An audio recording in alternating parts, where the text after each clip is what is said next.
আমরা বেশিরভাগ মানুষই এই ম্যাপেল ট্রির সাথে পরিচিত হিন্দি মুভি মহব্বত থেকেই। এই কালারফুল তিনকোনা পাতা সৌন্দর্য এতখানি নিজের চোখের সামনে না দেখলে বোঝাই যায় না। আমাদের ভারতে এমন দৃশ্য দেখা যায় না।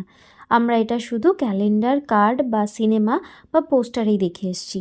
কিন্তু আজ চোখের সামনে এই পাতা ঝরার মুহূর্তটা দেখে মনে হয় যেন প্রকৃতি নিজেই বলছে, ছেড়ে দেওয়াতেও এক ধরনের সৌন্দর্য আছে।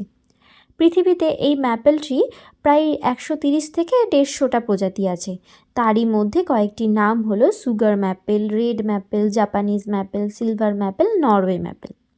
এগুলোরই বেশিরভাগই উত্তর গোলার্ধে, বিশেষ করে কানাডা, ইউরোপ, ইউকে এগুলোর অংশে পাওয়া যায়। আর কিছু প্রজাতি এশিয়ার পূর্বে যেমন চীন, জাপান, কোরিয়াতে দেখা যায়।